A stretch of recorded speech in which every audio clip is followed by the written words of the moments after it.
Well, you've already heard that today is Compassion Sunday at Epic. We do this about once a year to keep the stories of this community in Kampala, Uganda alive and let you know how you can play a part in that. And my whole inspiration to you today is grab a packet, change a life. In 2011, our family, we grabbed a packet, and our packet was a boy named Saddam. And Saddam was 8 at the time. Saddam is now 16. And I've had the privilege over the past 4 years, or not over the last 8 years, to visit Saddam on 4 separate occasions. I've been able to take my 2 oldest sons to visit Saddam. And here's the second one. That's Sam. Saddam's the one in the middle, if you guys can't tell. Come on, lighten up. Saddam is the one in the middle. That's Sam on Saddam's left. That's myself on Saddam's right. And we just a great relationship. It's incredible to be able to take your kids into that kind of environment. I know we have some other, Jana and Sonia, you guys were with us on that trip too, along with Sam. And in 2020, Shauna and I will take the only 2 kids in our household that haven't been to Uganda. And we'd love for you to join us. I believe that's June 15th through 24th. That's not the point of today, but just get that on your calendar. It's an amazing experience. And we've been writing letters back and forth to Saddam for the last 7 or 8 years. In fact, his most recent one came in this week. It wasn't even quite a month old, which was pretty impressive when you think about how the mail and system works. But on July the 7th, he said to me, how's San Francisco? He said Uganda is okay. He's reading hard in order to get first in his class. I'm all about that. That wasn't a prerequisite to get a smart kid before we sponsored him, but we're pretty proud of Saddam. He let me know that recently in the Coca-Cola football, Americans read soccer, okay? Coca-Cola, I'm sure they didn't really sponsor it. If you've ever been to Uganda, everything is sponsored by people that have no idea they're sponsoring it. But he says they were disqualified in the round of 16. When I write Saddam back, I'm going to say, Saddam, I really need to know how many teams were in the Coca-Cola Invitational. If it was 256, congratulations. If it was 16, what is going on with the football team? And we need to come over there and inspire you. But guys, we have a chance to change a life, and just do so by grabbing a packet, minimal amount of money. Even if you can't do it yourself, grab a friend, roommate, whatever, because it makes such a difference. What I love is not just my experience when I go over there, but they hand me a folder, and I see everything that our money for the past year has gone to. I see where we bought school uniforms. I see where we provided staples in their house for things like sugar and rice. I see where we've covered his trips to the hospital for malaria. And it's incredible just to be in that scene. Saddam's home is less than certainly half of this space, multiple people that live there. But to be in that space with him and his mother and his siblings, there's nothing like it. And you have a chance to make a difference. So let's jump in if you've not done that. One of the things I think we're most proud of in the right kind of proud way as I think about the history of Epic Church. So join us in that. Today we're in week 5, I believe, of the Paradox series. Correct me if I'm wrong, but I believe we're in week 5. I did the first 3. Week 5 of the 9-week Paradox series, so we're just at the halfway point today. And what I want to do today is talk about the paradox of joy. I want to talk about the paradox of joy because here's what we think is true. A lot of us even might want to argue with me today. We all have a list in our lives, and we think intuitively this: if the things on my list are largely present in my life, joy will be in my life also. We all have that. But if the things on my have to get joy list, if they're missing from my life, then joy is likely to be absent as well. But let me just tell you why you already know that that's not exactly how it works 100% of the time. I believe a number of us in this room, including myself, have had moments in our lives where we've said something to this effect: I have a great life, I have a great job, I have a great wife, I have a great family, I love most of the people that I work with, and I love everybody that I work with, but most, but I'm missing joy. Ever had that moment? And it's frustrating because you're like, I have the whole list, but I don't have the thing I really wish I had most.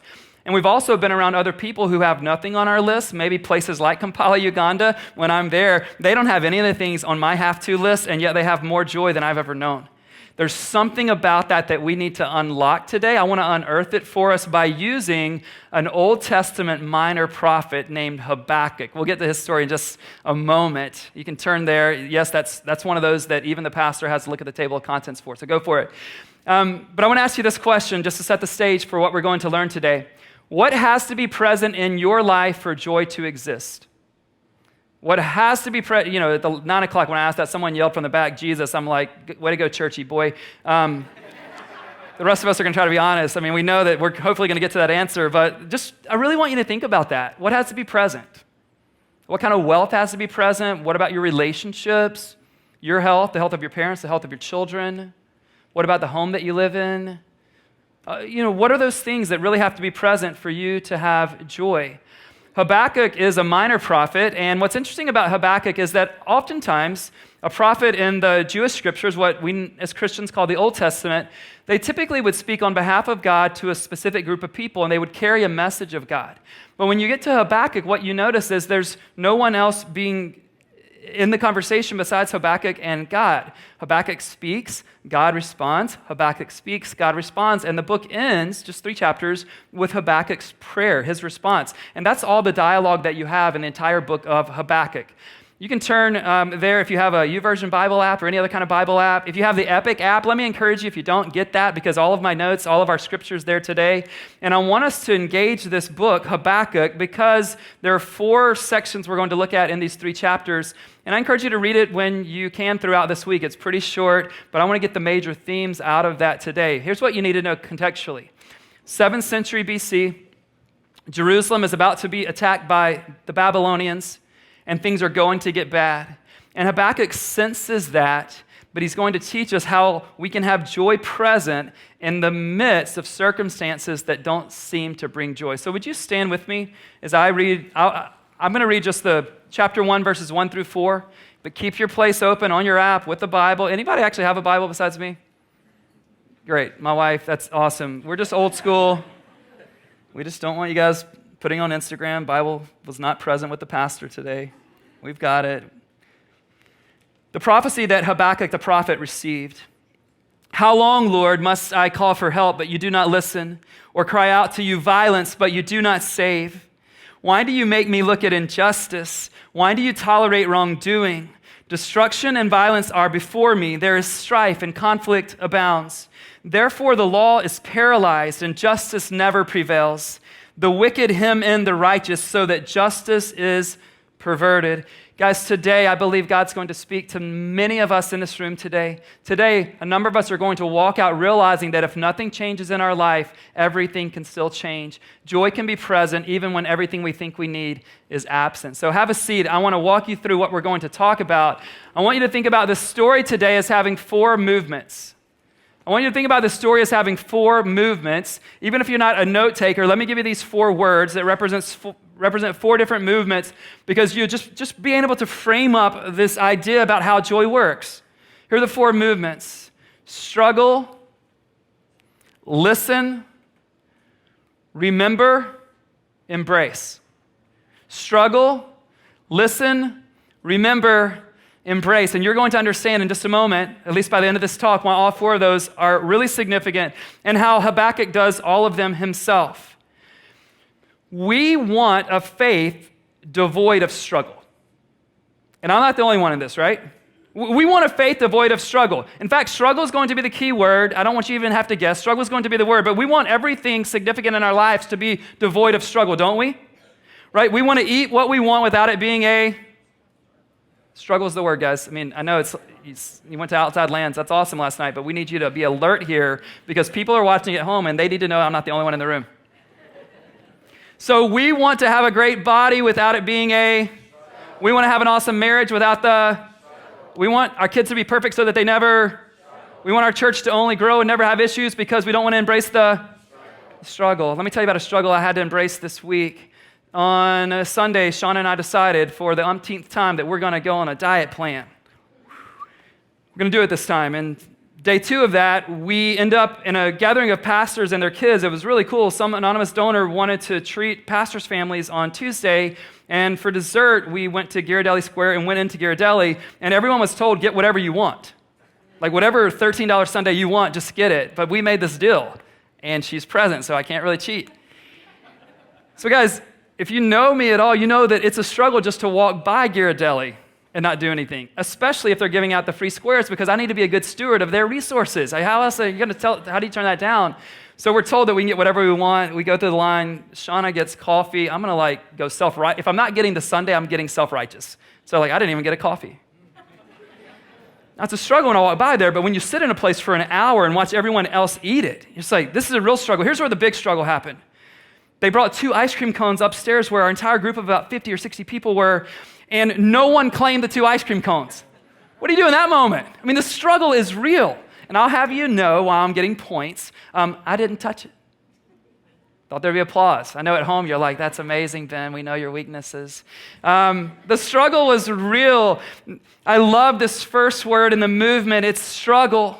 Habakkuk enters the struggle. Let me tell you the 2 prominent ways we tend to react and respond when we experience something that goes against our beliefs. Because you will. Let me just set you on a course today. If you aren't already intimately aware of this, you're going to experience things in your life that actually don't even match up with what you believe or what you've read or what you've memorized. Anybody been there? Here are the 2 prominent responses. Number 1 is you just accept it and don't even ask questions or give yourself permission to doubt. You just accept it. Anybody, and I'll know if you grew up in church because you'll raise your hand and say, I've heard that before. Anybody growing up in church or ever in a church setting hear this phrase? God said it, I believe it, that settles it. Anybody? Anybody? And you're like, wow, you have such amazing faith. No. That person doesn't have amazing faith. They have a very undeveloped faith. So that's one way we tend to respond. The other way we respond is we say, I used to believe something, then I experienced a thing that told me that must not be true, and if that's not true, God must not exist, and so we just abandon our faith completely. And some of you, I don't want you to raise your hand, but you've been there. Some of you are there today. Some of you watching online right now, you're there today because somebody's told you from hearing this that you should go back and listen to it, and you're just there today. You didn't want to struggle through it, and so you just said, if that's who God claims to be, but I see this is my reality, I'm out. And it seems like those are 2 ends of the spectrum. Would you agree? Accept, completely abandon. But let me tell you what those 2 things have in common. They both have one critical thing in common. Here it is, the absence of a struggle. The absence of a struggle. So you might think, oh, I'm too smart for God. God doesn't exist. I'm too smart for Christianity. Or I'm just going to latch on. It doesn't matter what happened. I'm not going to give myself space for doubt or for questions or anything like that. I'm not going to struggle. But here's the question. How do you respond when your experience doesn't line up with your beliefs? How do you respond when your experience doesn't line up with your beliefs? Here's what Habakkuk does. He does neither of those. He doesn't just accept it. He doesn't abandon his faith. Look at what he says. God, how long am I going to talk to you and you're going to give me a deaf ear? God, how long will we have violence in our land? They're about to be attacked by the Babylonians and it's going to get bad. How long will there be violence and you're not going to rescue? You're not going to save us.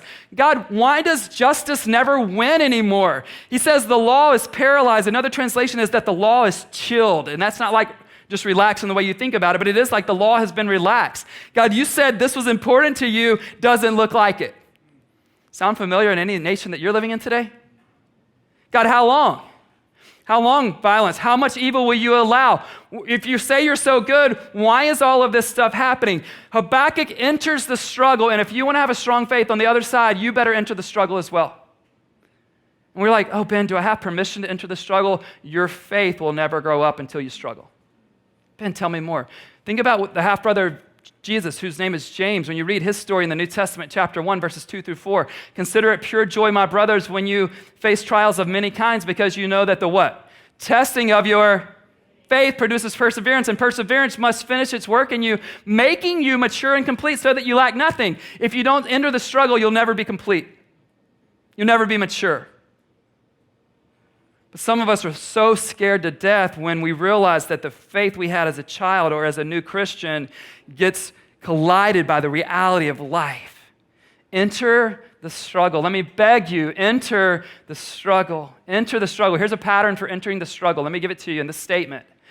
God, I believe blank, but I see blank.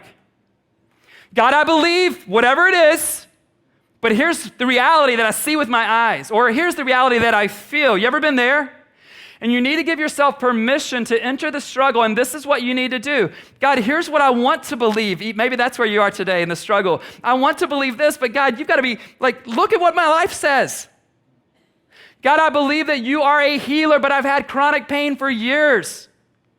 God, I read stories about how even before the technology we have today, medically speaking, you opened the wombs of women all over the Old Testament, but my womb is closed.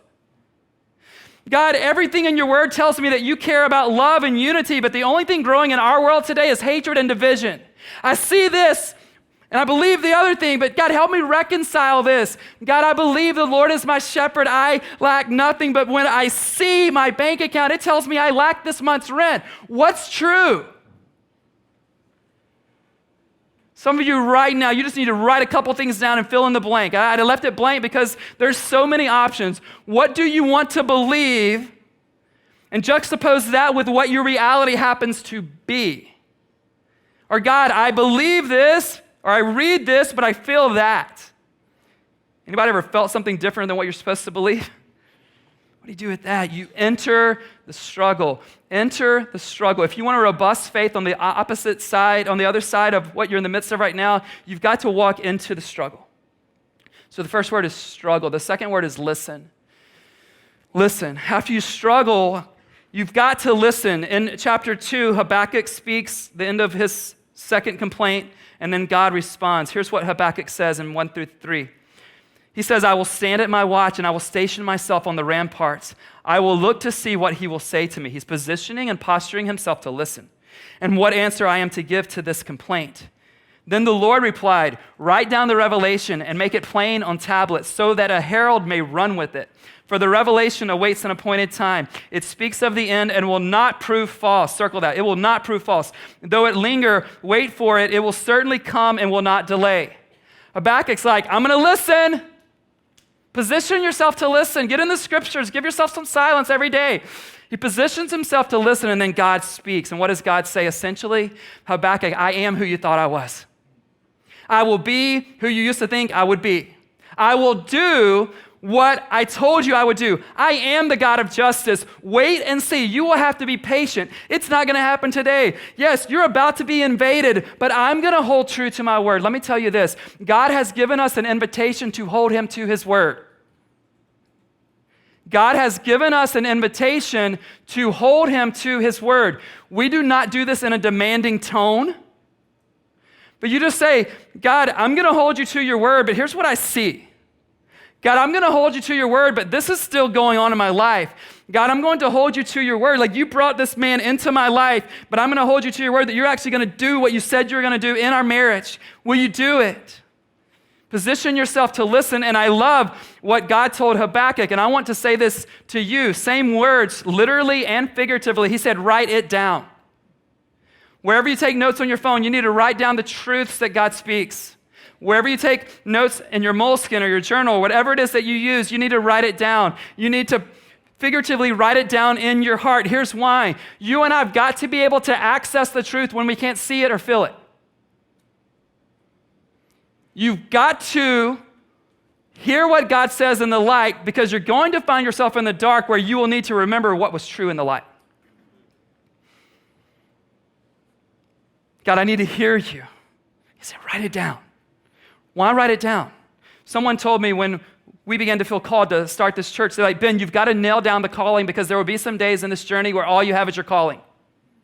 There's some days where I'm not passionate about my job. There are days where I would love to trade with you, I promise. There are days where I would just love to do all kinds of other things, and God's like, no, I called you here. You need to know that. You sink into that. And when God's truth is written in our hearts and just places where we can physically see it as well, we have to be able to lean into that. When we don't see that, when we don't feel that, we've got to go, okay, I'm going to listen to you.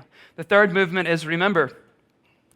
Remember, in chapter 3, it's just a prayer from Habakkuk. I want to give you movement 3 in the first of the chapter, movement 4, the final movement at the very end of the chapter. In chapter 3, verse 2, here's how Habakkuk's prayer begins. He says, Lord, I have heard of your fame. I stand in awe of your deeds, Lord. Repeat them in our day. In our time, make them known. In wrath, remember mercy. Habakkuk is asking God to remember who he is and what his promise is, and Habakkuk is telling himself, remember. Now notice what he says. He says, I've heard of your fame.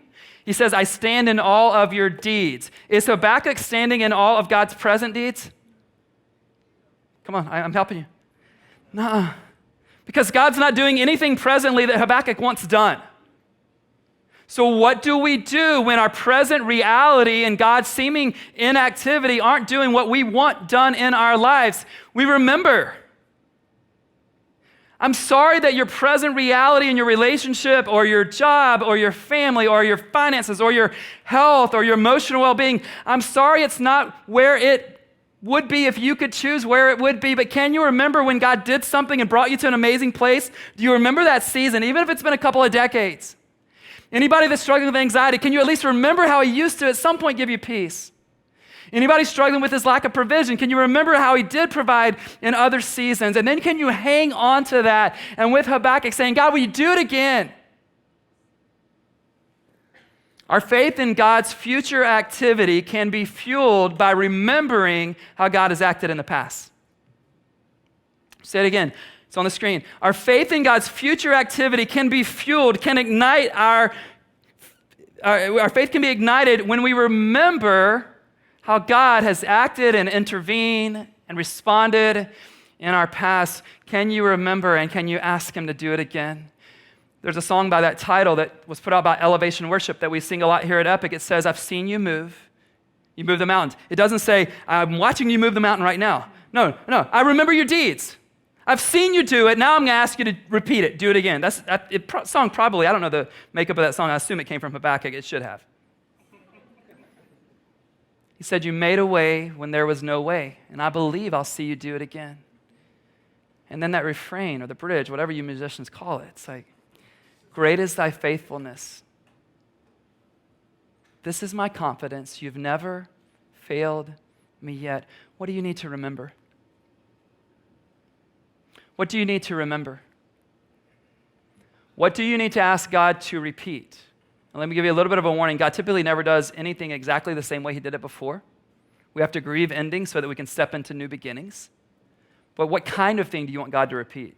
Provision, relational strength, peace, joy, healing. What is it you want God to do that you've seen him or heard of that he's done before? Ask him for that. So those are the three movements so far. Struggle. Listen, remember. Here's the fourth one, and it actually is the meaning of Habakkuk's name. Embrace. Embrace.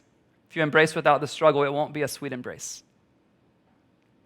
If you embrace without the struggle, the embrace will be on the surface. Embrace. The last text in this entire book, this prophet, chapter 3, verses 16 through 19, that's where I want to go right now. Sometime over the past year, I was reading this just in my own devotional time in the mornings. And I thought, I've got to teach our people this because I've got to learn this. God, there's a paradox when it comes to joy. It's not what we think it is. It's something else. And so here's how Habakkuk ends the whole thing. And remember, the movement here is embrace. Habakkuk writes in verse 16 of chapter 3, I heard and my heart pounded. My lips quivered at the sound. Decay crept into my bones and my legs trembled. Yet I will wait patiently for the day of calamity to come on the nation invading us. Though the fig tree does not bud, and there are no grapes on the vines, though the olive crop fails, and the fields produce no food, though there are no sheep in the pen, and no cattle in the stalls, yet I will rejoice in the Lord. I will be joyful in God, my Savior. The sovereign Lord is my strength. He makes my feet like the feet of a deer. He enables me to tread on the heights. You tell me from chapter 1, verse 1 to chapter 3, the end, how many of Habakkuk's circumstances change? None of them. And yet his perspective completely changes. And you need to know I've been begging God to do that in you and in me this morning. I hope things would change, but chances are, whatever circumstances that we walked in here with, we're walking out of here with, and yet everything can shift for you today. Do you believe it? Do you want it? Can you embrace it? There's 6 things he says, even if they never show up, I'm going to rejoice, and nothing has changed. He would not have been able to rejoice in the way that he's claiming he's now rejoicing if he had not gone through the struggle. He would have had a pretend joy. He could have been lying to himself or living in denial. And yet he says, the fig tree doesn't bud.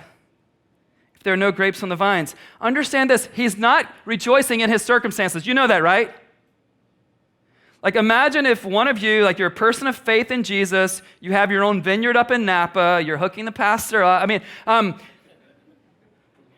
Even if you're learning the lesson we're teaching today, you're not going to rejoice that there are no grapes. Don't be that Christian. But he says, I rejoice in the Lord. I'm joyful in God, my Savior. We get convinced that we need to rejoice when things go our way. Paul in the New Testament and others, Habakkuk included, they were convinced that I can rejoice in the one who's not changing. He's the same yesterday, today, and forever. He is sure. He's a better safety net than the most amount of wealth that you could have, than the degrees that you could own, than the houses that you could have in this crazy city that we call home. He is more secure than all of those things, so you can rejoice not in the stuff, but in him. Not in your cancer, but in him. Can you rejoice in him? Is he enough? Here's another pattern for you if you're going to embrace. Though, fill in the blank, yet I will rejoice. Though, whatever you need to fill in the blank with, yet I will rejoice. Though the cancer remains, yet I will rejoice. Though we have to leave San Francisco, I will still rejoice. If my closest friends are bouncing out of the city soon, I'm still going to rejoice. If I have to start all over, if the funding never happens, I will still rejoice. If anxiety is with me the rest of my life, I will still rejoice. If our marriage doesn't even make it, I'm still going to find a way to rejoice. Can you get there? Do you want to get there? Today may be more about a want to than knowing how we can get there, but do you want to embrace that whatever it is that happens, if you have to battle depression and anxiety the rest of your life, can you still say, but I want to rejoice in you, God? Paul said in Philippians 4:4, rejoice in the Lord. I will say it again, rejoice. Rejoice. I love the prayer from the psalmist in chapter 4, verse 7. It's helpful for me. He said this, fill my heart with joy when their grain and new wine abound.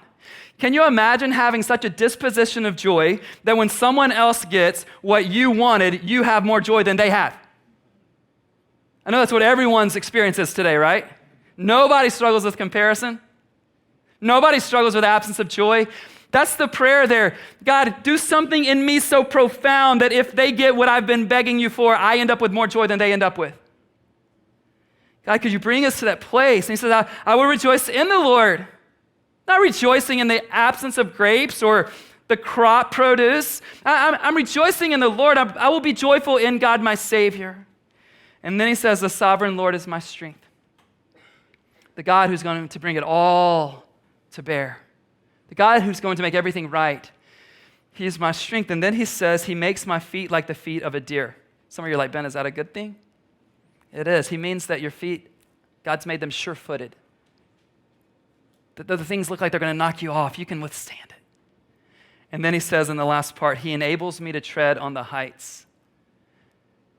Do you think Habakkuk's circumstances were in the heights? He didn't have high circumstances.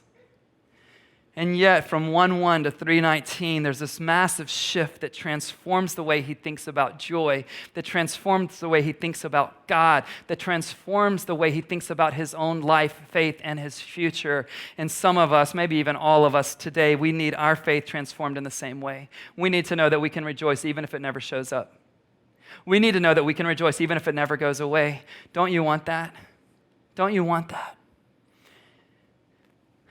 I wrote this message several weeks ago, and to be honest, at the time I thought, wow, this is really good content. Thank you, God. Anytime God, I never assume or take for granted that God's just going to keep giving me content, but he did. And at the time, to be honest, I don't know that I was living in this message the way I'm living in it today. There are things that I wish I didn't see that I'm seeing. There are things that I wish I wasn't feeling in my personal life that I'm feeling. I barely got any sleep last night. I wish I could tell you all the reasons why. I can't. I do know that my wife and I have been engaged in pretty long conversations the last couple of nights, just thinking about this stage of life and what do we do with it. And, you think back to when your kids are small, and I know you small kid parents might trade with us. You're like, man, if they'll just sleep through the night. But then you get into that teenage world, and you're like, oh, my. What is this? I realized this morning, I haven't even said this to Shauna because I realized that when I got to church this morning that Asher, our youngest, we checked him into Epic Kids for the very last day ever. Like, how did we get here? What's going on? And there are other things just happening in my own life, whether it's losing close friends in this season who are moving away and a myriad of other things. And you just need to know, like, I need to know that this is true. I hope that my questions or my own doubts or my own struggle won't scare you, because I do know what my role is here, but I'm not going to be that pastor that pretends like everything in my life is perfect. I've got this down. There's no struggle. I am in the struggle in a profound way. And many of you are in a profound struggle. So here's what I want to do. Zach and our worship team is going to come up. I want to run through some things, and here's what we're going to do today that we don't normally do at Epic if you're new around here. As I hit on something that resonates with you and is your declaration this morning, I want you just to stand. Not because standing does anything magical, but symbolically there's movement there, and it's inspiring and encouraging to others as they stand. For starters, some of you aren't Christians today, at least not in a true, actual way, because you didn't know that you had a third option. You thought your only two options were to accept what's happening or to completely abandon your faith. And today, I want you to know that you can embrace faith in Jesus and still have your questions. In fact, if you don't, I'm wanting to talk to you. Speaking of embrace and struggle when it comes to Jesus and the cross, I'm going to talk about a scene in those last hours of the life of Jesus, and I want you to say, you could be wrong, so be careful. I want you to say the word struggle or the word embrace, okay? Struggle or embrace. Jesus praying, sweat drops of blood. Yeah, no trick questions. Struggle. His prayer in the Garden of Gethsemane, God, if it's possible, would you take this cup from me? Yet, not my will, but yours. Embrace. Anybody today realize for the first time you actually can cross the line of faith in Jesus, because you can bring your struggles to him and still see that he's good and he's going to make all things right in the end? Can you embrace him by faith today? If that's you today and you're just saying, hey, whatever this means to embrace Jesus as my Savior, as God in my life, I'm ready to do that, go ahead and rise. Anybody today that would say, I'm in this emotional health thing and I just don't know that it's ever going to get better, but I want to be able to say, even if it never goes away, I'm going to embrace. Anybody in the middle of a work thing right now and you just be vulnerable and honest enough and courageous and bold enough to say, I'm in the middle of something right now and I so badly, Ben, want things to be different, but I want to come to the place today where I keep asking God to change, but even if it doesn't change, I'm ready to embrace him. Anybody? Yeah. And I'm standing with all of you. Anyone in a relational, that could be romantic or just a friendship thing, and it is just not what it used to be. And you're begging for reconciliation. You're begging for healing. You're begging for peace. But you want to be able to say, God, even if that doesn't happen, I want to rejoice. I want to embrace. Anybody in a health thing right now or have someone close to them in a health thing right now, and it's literally killing you? Feels like hell physically? And you just want to say, God, even if you don't take it away, somehow I still want to hold on that you're good. I still want to embrace you. I still want to have faith in you. Anybody have kids or parents going through something that you wouldn't wish on yourself or anyone else? And you think if God's good, he would do something different, but you want to say today, God, I'm going to keep asking, but even if you don't, I want to embrace. Anybody dealing with the threat of having to leave San Francisco or maybe having to stay in San Francisco and you've been begging God to keep you here, or you've been begging God to cause you to leave and he hasn't done either of those yet? Are you willing to say to him, God, even if it's here or even if it's anywhere but here, I still want to embrace? So God, you see our hearts and you see us standing. God, would you help us to struggle, knowing that doesn't offend you? God, would you help us to listen today, because we need to know what's true when we can't hear it with our physical ears, when we can't see it with our physical eyes, and when we don't feel it. God, would you help us to remember, no, I can't walk away from God because I know that he showed up in my life before, and I'm going to ask him to repeat it in this day and in this season. And then embrace. Habakkuk, remember, names were a huge thing. His name actually meant to embrace. With all of your questions and all of your tears and all of your pain and all of your doubts and all of your struggle and all of your wrestling with God, can you, in the midst of wrestling, embrace? You guys, we get convinced that if I'm going to struggle with my belief with God, he's got to be in one corner and I've got to be in the other corner. And he wants to say to you today, I feel this profoundly at this moment. He wants to wrap you up and go, hey, struggle with me close. Struggle with me near. Ask the questions. Tell me what needs to change. God, would you do something so profound in this moment, and as we move forward, would you shift our perspective? And God, could we say, though my marriage is crumbling, I will rejoice in you. Though my health never gets better, may I rejoice in you. God, though you will never probably bring back my friend or family member from the dead that I've lost recently, I will still rejoice in you. God, you are all we have. Help us see and believe and hold on to and embrace that you are sufficient and that you are enough. God, light something in us through what we've heard today in Jesus' name. Amen. I want to ask you to stand. Zach's going to lead us, and I want you to sing loudly. I'd never make that request of you. But we want to declare the kind of love that God has for us as we embrace in the midst of our struggle.